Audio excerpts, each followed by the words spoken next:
Hey everyone, it's Blake. Welcome in to episode number 70 of our WWE 2021 Save and TEW 2020. This is SmackDown for Week 1 in December, and in case you missed it, be sure to check out the episode number 1 of our new AEW 2022 series that we started, several days ago, and I told you I was pretty excited for that, and it was something that would just allow me to kind of have an alternative in between this WWE 2021 save. So that should be a lot of fun. A lot of great feedback on that thus far.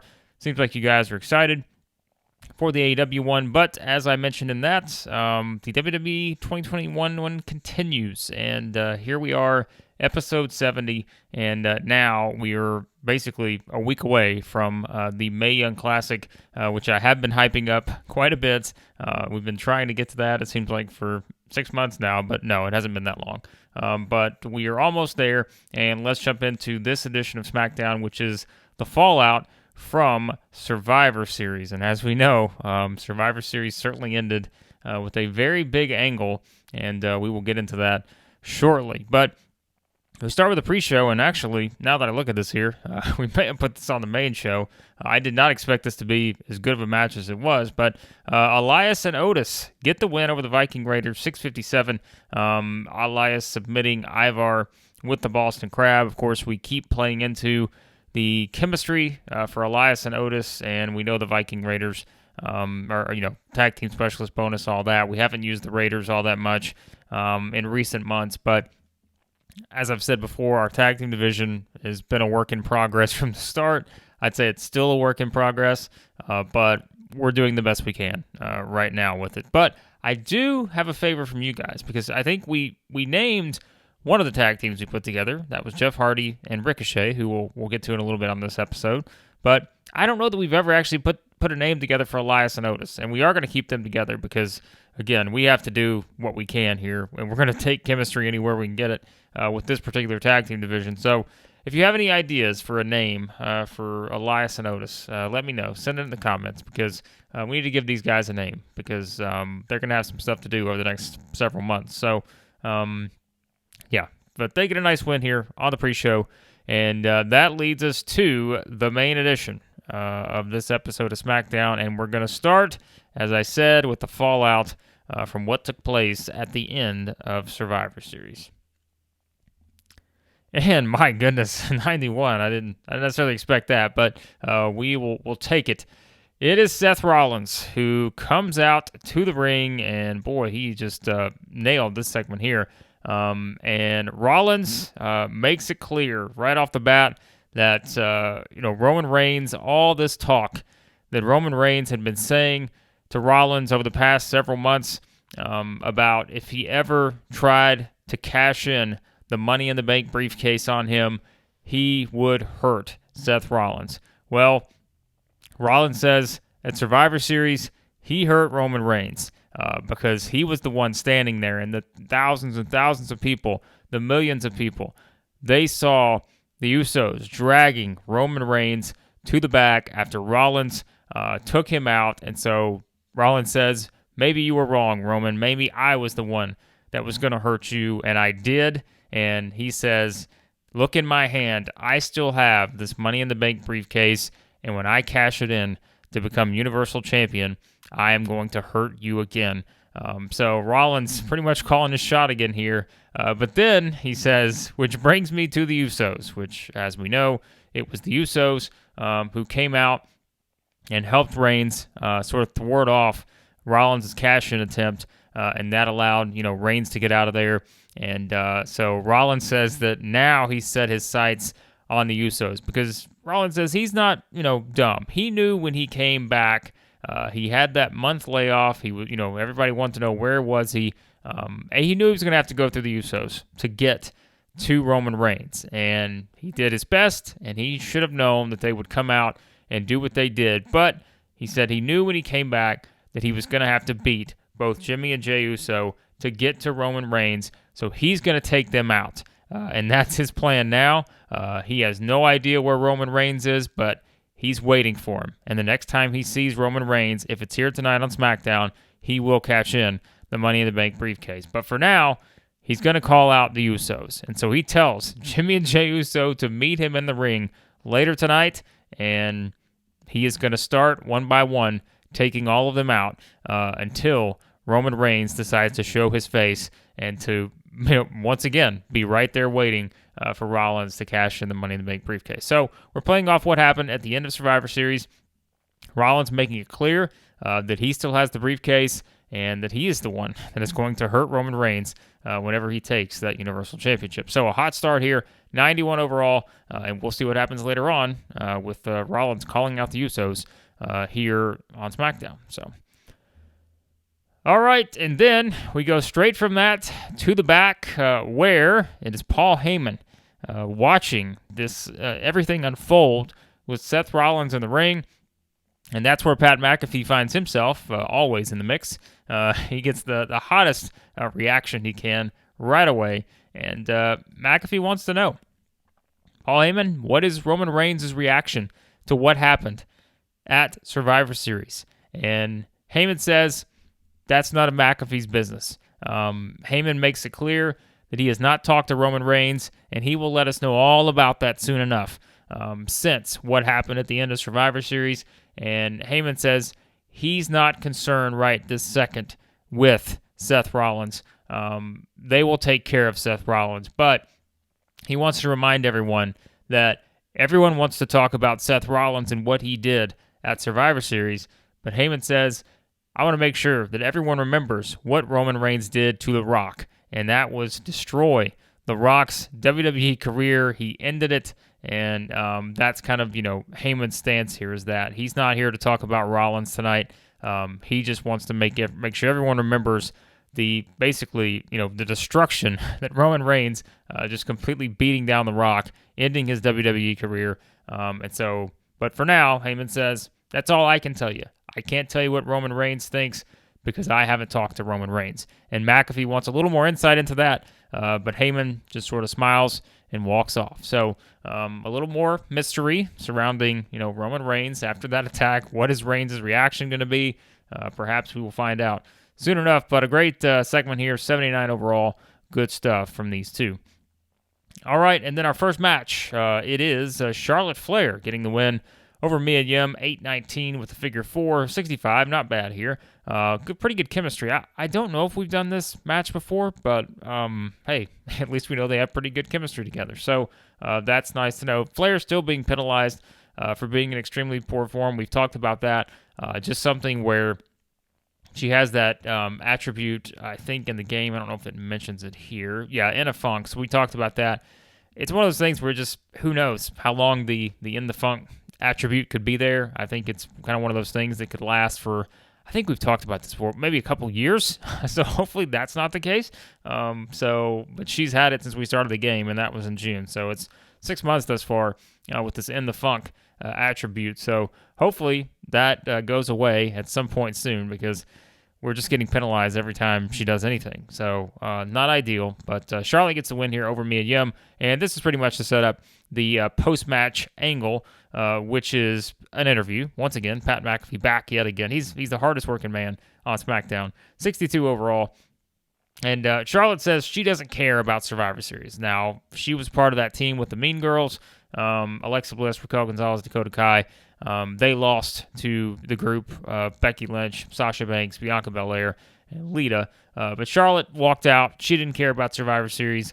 All she cares about is now turning the page to the Mae Young Classic. And she says, she's not really all that, upset about having a mystery opponent because she knows that whoever this mystery opponent is a coward because they won't show their face. They're keeping it a mystery, and she basically challenges them, hey, why keep it a mystery? Show your face and come on to SmackDown next week, and we will go face-to-face and get ready for this match because she wants the mystery opponent to see Charlotte front and center before Charlotte beats her in the middle of the ring in the first round of the Mae Young Classic. So Charlotte just kind of calling out her opponent here, again, basically calling him a coward for keeping themselves a mystery, but she invites him to SmackDown next week. So will the mystery opponent show up? We will find out. And then it is Mick Foley, our commissioner on SmackDown, who announces a big match for next week, and he announces that we will have a WWE Tag Team Championship match, a triple threat match for the tag team titles. It will be the champions, Kofi Kingston and Xavier Woods, the New Day, defending against the teams of The Miz and Sami Zayn and our Enigma team of Jeff Hardy and Ricochet. Now, Foley makes it clear that, yes, on last week's episode of SmackDown, it was The Miz and Sami Zayn defeating Jeff Hardy and Ricochet in a tag team match, but Foley says that we all saw what happened in that match. We had interference. It was cheating by Miz and Sami Zayn, and that he has decided to add the team of Jeff Hardy and Ricochet to this match to give them a fair chance since they were cheated out of their match last week. And in usual Foley form, he tells everyone to have a nice day. So 75 overall here. Nice work here from Mick. And as we've talked about over the past month or so, SmackDown has kind of been waiting on the next tag team title match. If you remember the segment we did where the New Day basically told Foley, I want to say this was about a month ago or maybe more, that they had to go to Raw. That was when they're helping out Big E in his feud against Omos, and that's why we've kind of had our tag team title situation on hold because they were taken out and destroyed by Omos there for a little bit. So they're back in action, and that's where we will have a big tag team championship match next week. I'm looking forward to this one because I think this could do pretty well from a rating standpoint. So that is a big match set for next week on SmackDown, but we will see these parties involved here shortly. And speaking of that, it is the team of Jeff Hardy and Ricochet, Enigma, getting the win over Apollo Crews and Baron Corbin, 12:04. So a nice little tune-up match here for a team that will be involved in that big match next week. Of course, we still have the excellent chemistry. Now, Jeff, gritting his teeth, working through the injury. I can't remember exactly what injury. This is what happens when I don't record regularly, but I know we looked at it. Jeff had some sort of bruise, I think, and it said he would be able to work through it, so we still put him in the match here. I did get the note while putting this match together. It's kind of the in-game note of, hey, make sure you understand that Jeff Hardy's injured here. This could go south, but it didn't, and Jeff does a good job here working through the injury. So 62, a nice win for Enigma, and that gets him set up for our tag team title match next week. And then backstage, it is Keith Lee, who we're seeing here. Nice stuff from Keith Lee, who retained his Intercontinental Championship at Survivor Series, beating Samoa Joe. Solid match there between these two. And Keith Lee says that he wants to applaud Samoa Joe's efforts at Survivor Series. He gave him a hell of a fight, but he says he's the one that still has the gold over his shoulder, and that's going to continue. So Lee says he's ready for his next challenge here on SmackDown, and that, again, he wants to make sure that he applauds Samoa Joe's efforts. So that's kind of the point of this promo, is he really wants to get that across. I want to, make sure that just because Joe lost, I applaud him for the match and the competitiveness and all that. So a nice gentlemanly, promo here from Lee, kind of giving some props to Samoa Joe. But now he's ready for the next challenge. We'll find out who that's going to be soon enough. But 70, good stuff here from Keith Lee. And speaking of Samoa Joe, McAfee is with Joe, and McAfee knows where to be. Like, this guy is in the right spot at the right time. And immediately he wants Joe's reaction to what we just heard from Keith Lee, 68 here. McAfee wants to know, what's your mindset? You just lost this big Intercontinental Championship match. You've got to be feeling down. And Joe says he appreciates, the nice words from Keith Lee, but he's not here on SmackDown for nice words. He's here to win gold, and he says he will bounce back, and he'll bounce back in the only way that he knows how, and that's by going out and basically just beating down some fools. So Samoa Joe kind of trying to bounce back here, but Pat McAfee really trying to dig in and see, hey, you lost this big match. Where's your mind at right now? And we just get Joe sort of stoically saying, I'm fine, I'll bounce back. So a lot more to come here moving forward with Samoa Joe and the Keith Lee, but we'll get to that as we get to it. But 68 on this one. And another segment here, as backstage we see the Mean Girls trio, of Alexa Bliss, and she's there with Raquel Gonzalez and Dakota Kai, and we see Alexa telling them who cares about the match at Survivor Series. Again, they were part of that 8-woman tag, and they lost to the babyface group, but Bliss says she doesn't care about Survivor Series either. She's only caring about the Mae Young Classic, and so she turns to Raquel Gonzalez, and she starts talking to Raquel Gonzalez about their Mae Young Classic strategy. Bliss says, look, we all know I'm going to beat Toni Storm in the first round. Raquel, we all know you're going to squash Liv Morgan, and so let's start talking about our strategy once we get to the second round. And meanwhile, Dakota Kai is just standing there because Alexa Bliss is seemingly just ignoring the possibility that Dakota Kai is going to advance in the Mae Young Classic. And so she decides to step up and says, hold on a second, well, what about me? And Alexa turns to her very slowly and says, you're not going to win your first round match. You're facing Bianca Belair. She's already beaten you multiple times. You're not going to win. Why are we wasting our time talking about you winning? And then Alexa just turns back to Raquel Gonzalez, and off they go, talking about more strategy for the Mae Young Classic. And you can tell Raquel's kind of looking both ways. She understands, the tension that's been building between Alexa and Dakota Kai. Of course, we can go back to that pay-per-view match we had between Bianca Belair and Alexa Bliss, where Dakota Kai sort of, the interference cost Alexa the match accidentally, and that tension's been building between Alexa Bliss and Dakota Kai since then. So that's what we're doing here. We're building more of that tension, and we will have a lot to play out on this moving forward. 61 between this trio. And it is Raquel Gonzalez coming out and getting the win over Natalya. 639, 54 overall, not bad. Raquel, from an overness standpoint, she's still, I think, in the upper 30s. And this is just something where, we've kind of done the best we can on that, but her overness has just not moved up a ton just because we haven't had her in a lot of matches yet. But she's still kind of working with that NXT overness. So that's kind of where she's been at on this. But she gets the win over Natalya here. As you can probably guess, this is just kind of building her up, getting ready for the Mae Young Classic. So a 54, not bad, but it gives Raquel a win and hopefully a nice little popularity boost of some sort. But the big point here is after the match, and that's where after the match we have Alexa and Dakota Kai who are ringside. We have an attack here from them, and it's Alexa who starts in on this attack with Raquel.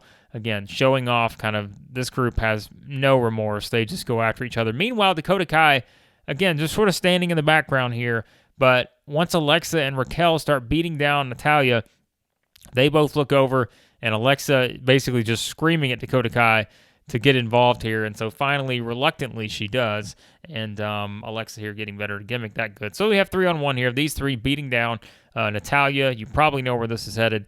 51 overall on this. And as the beatdown continues, here comes Bianca Belair and Tamina, who come out and make the save for Natalya, and this gets a 56. Tamina still benefiting from a ground rules. Well, we just don't really use her all that much, but that's at least nice to know we have that. But it's Belair and Tamina coming out making the save, and again, you probably know where this is headed as you see the numbers here, and you can probably already guess one match that will take place on next week's SmackDown, which will be the go-home edition before the Mae Young Classic. So, nice little angle here. We're building up a lot of sort of separate side stories with Dakota Kai and these two, but it's Belair who once again faced Dakota Kai in the first round of the Mae Young Classic, coming out and offering her help to Natalya. So, 56, not bad.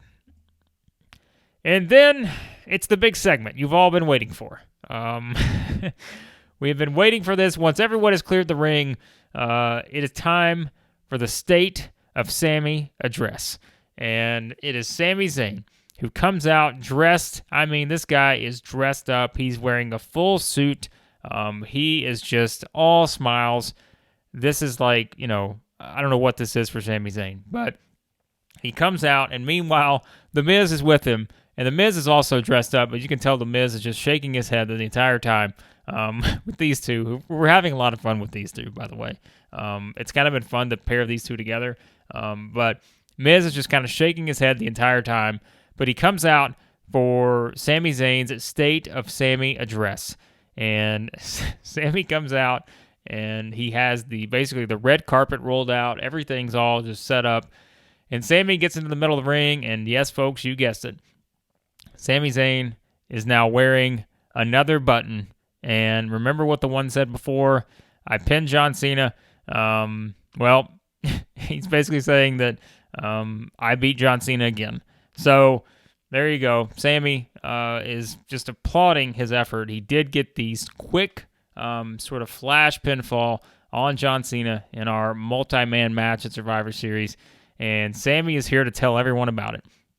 And he says that, as he's been talking about for months now, he beat John Cena once, and he's beaten John Cena again. And Sami says that should basically, he's basically here for his Hall of Fame induction, as he's now beaten, John Cena multiple times.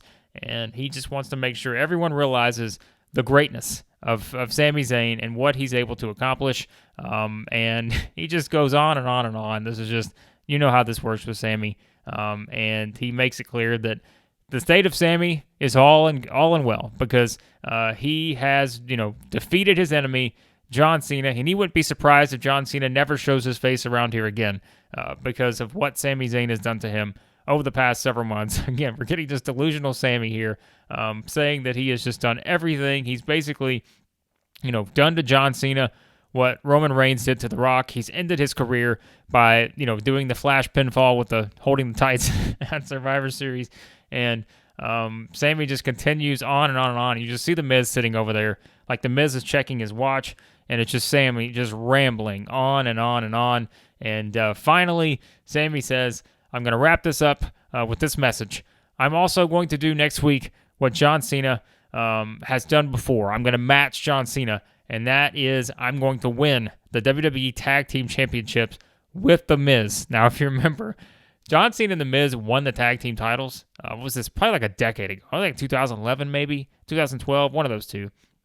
And they held it for not even an entire episode of Raw, where I think they beat the core, and then they turned around and had the rematch immediately, and that's when The Miz turned on Cena and they lost the title. So Sami is basically going all the way back here. He's digging up some research to say that he's going to do what John Cena did, but he's going to do it even better because he's going to win the tag team championships with The Miz, and they're going to hold the titles for forever. So Sami is just, he's having a time here.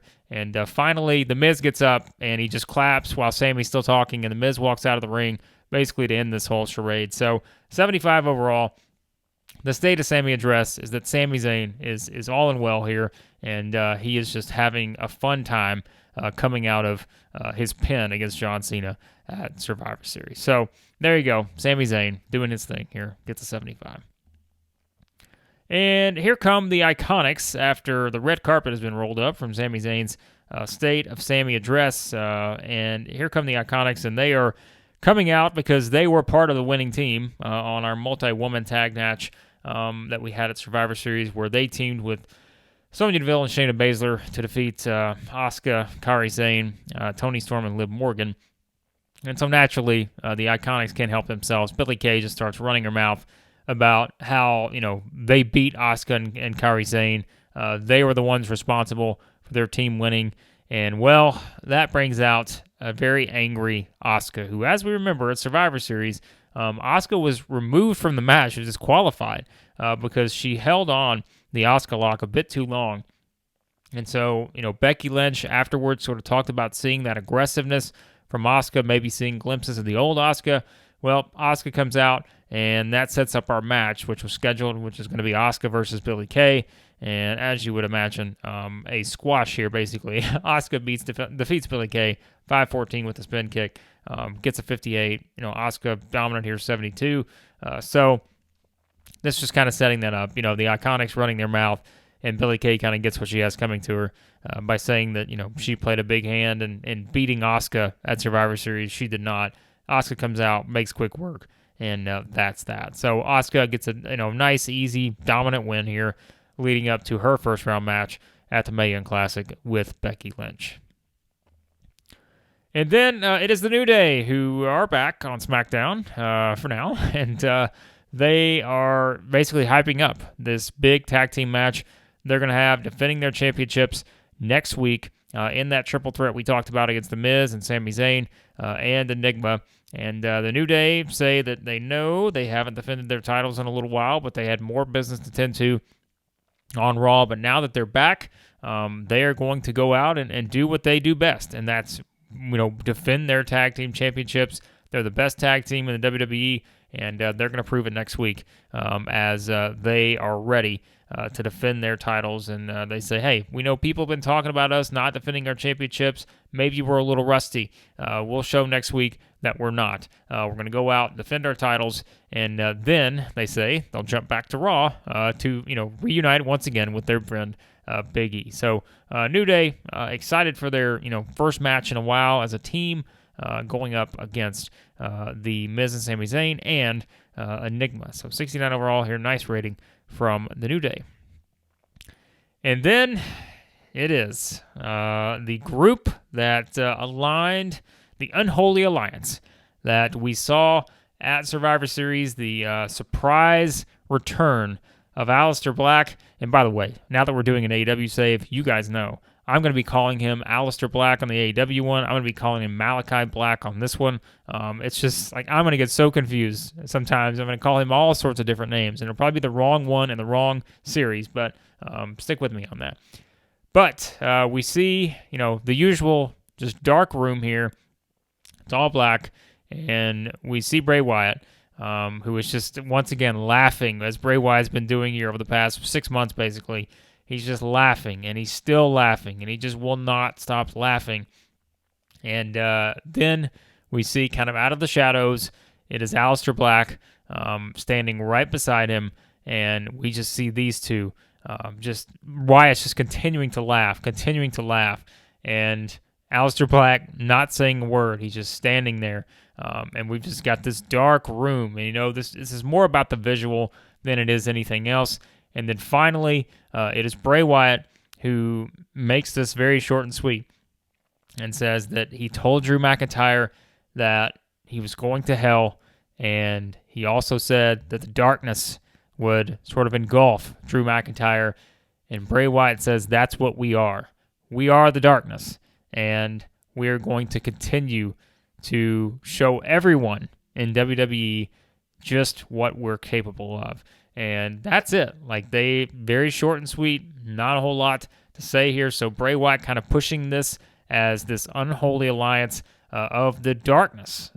Bray Wyatt, Aleister Black, and as you would imagine, way more to come between these two. But this group, I just had to put these two together, and there's obviously a bigger story in play here. But from the beginning, as I said at Survivor Series, I thought this would be a lot of fun to do, a lot of fun to kind of work with some ideas here, and we've got a lot of them when it comes to what we're going to do with Bray Wyatt and Aleister Black. So 83 overall, good stuff.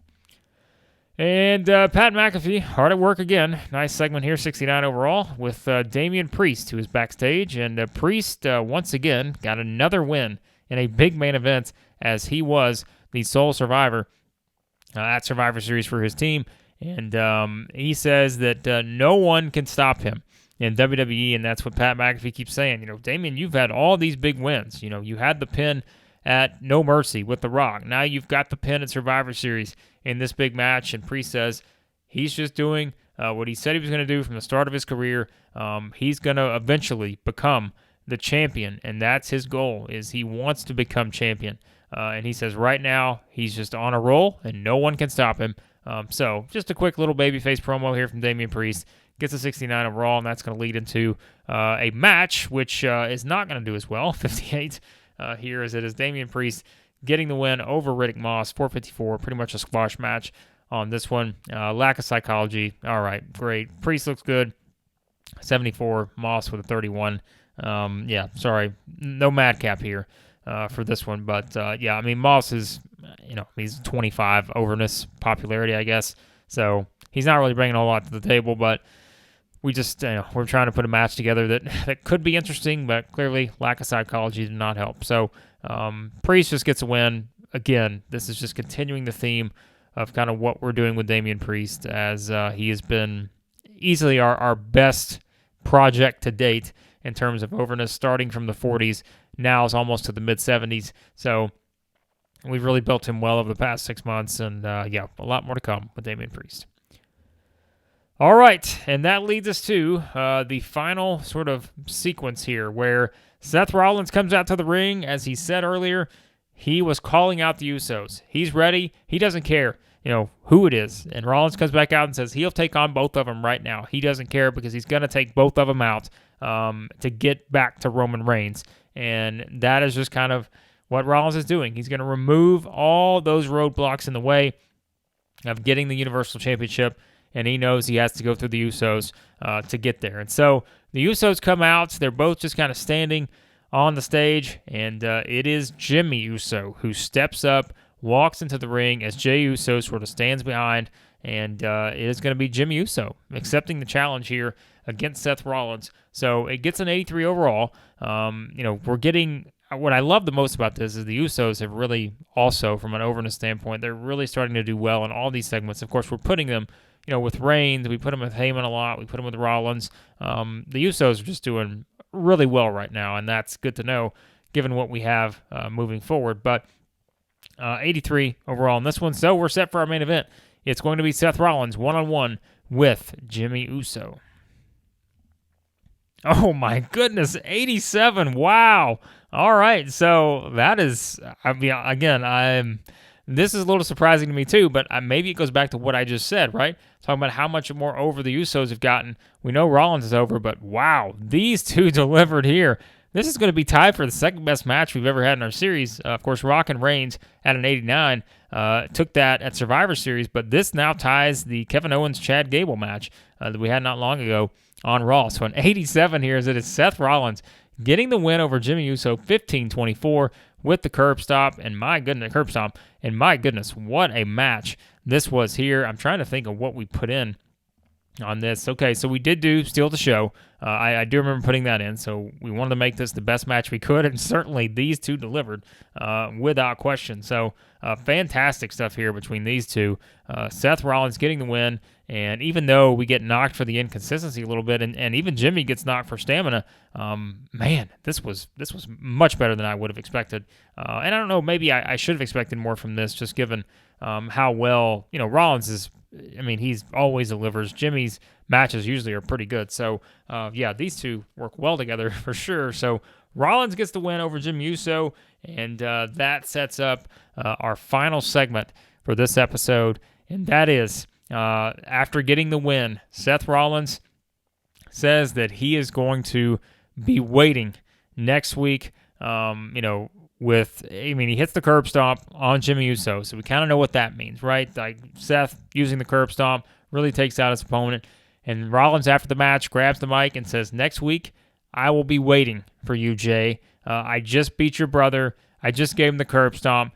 Next week, I'm going to stomp your head into this mat, and then," he says, "after I do that, I want you, Roman Reigns. I want to see your face next week after I beat down Jey Uso." And there you go. That's what he wants. So Rollins kind of said this was what he was here to do. He understood from the beginning that he was going to have to take out the Usos. He feels like he's done enough damage on Jimmy Uso to kind of take him out of the picture for right this second. And now he's calling out Jey for next week. So Rollins issues the challenge. Will Jey Uso accept? We will find out. But if he does, Rollins basically saying, after I beat down Jey, Roman Reigns, come on out, because I'm going to cash in my Money in the Bank briefcase to become the Universal Champion. So there's your setup heading into next week. 85 overall, great way to end this show. We know exactly where we're going with all this, and I'm just ready to move this forward. Like, I wish we could just jump to the next SmackDown and then beyond that, because we've just got a lot of stuff in play here. In December is just going to be a wild month, and you will know exactly what I'm talking about here as we move forward. But off to a great start on SmackDown with this one, and I assume this is going to do pretty well. 84, so pretty well. Not a bad show. But again, a nice main event. Really one of our best main events we've had to date. 87 here for Seth Rollins, Jimmy Uso. So we increased our popularity in 10 regions. A nice edition of SmackDown, and we will see what we need to get to before we wrap up. All right, so that was SmackDown. We strike gold as we usually do, and the biggest news, though, is not necessarily this edition of SmackDown. It is something else, and yes, we have done it, folks. WWE has moved back to big in size, and as we see here, we are now in a very dangerous time as we must walk the fine line between confidence and overconfidence as they look to capitalize on their current success without overreaching and damaging their own long-term prospects, and we know what that means. And the reason why, I'm going to guess is in this email. Before we get to that real quickly, let's see here. Is anything of note? Bully Ray retired. Well, we weren't going to bring him back anyways. I don't think there's anything else of note here, so we will see what this says, and I think we know what it's going to be. And there it is. So we have entered the 1-month warming-up period after achieving the big size. And we know the reason why is because we have officially finished our 6-month cooling down period, which we went into, I think, basically 2 weeks into this save. So that we knew was going to happen. And as I said, the first couple shows were a bit of a feeling out process. So we moved into the cooling down period. We've been there basically since the start of the save, and we've officially finished it as we are back to large size or big, whatever it is. And so that's where we're at on this, so we kind of know where things stand. Looks like Shane Helms has an opinion. Oh my. Charlotte Flair is too clumsy. Wow, she's going to end up hurting someone. Wow, Shane Helms taking a shot at Charlotte Flair. Shane may have to be fired for that, going after Charlotte Flair. So maybe Shane Helms is going to be the mystery opponent. What do you think? Shane Helms versus Charlotte Flair, first round Mae Young Classic. Maybe it's been revealed. Sorry, guys, I didn't want to let you in on the secret, but Shane Helms is your mystery opponent for Charlotte Flair. All right, drug test fees, as usual, SmackDown gets a 5.72. And finally, after having this sitting there since June of week 1, so it was week 1, it wasn't even 2 weeks in, we can now finally delete that email because we don't need it anymore as we are back to a big size here, and you can see what we've been able to accomplish. Basically, okay, so we jumped, that's right. So we jumped up from, okay, I was trying to remember exactly where we were on that. So that's what happened is we jumped up immediately, and so we have made a big jump here, and you can see kind of where we're at in terms of our popularity. So now we know we have to deliver on all of our shows. We certainly don't want to drop back down, but hey, I don't know that we're going to get to Titanic anytime soon, but still, we are up to large, and so we've really made some strides here, kind of given where things are at. So if we kind of look at our progress, we saw kind of that dip we knew we were going to have the first couple months, but now we're back up to 79. And yeah, so I mean, you kind of look at where we're at now, and this is kind of what we expected. So we look at all this stuff. We don't have to worry about anything. Again, it is what it is at this point. So we are officially large and in charge, and there you go. There's SmackDown. WWE is back on top, although we've been on top. We're just we're back to where we need to be from a size standpoint. So there you go. That was SmackDown, and as always, be sure to like, share, subscribe, all that good stuff. And as I mentioned earlier, if you haven't checked out the first episode, the intro episode for our new AEW 2022 series, check that out.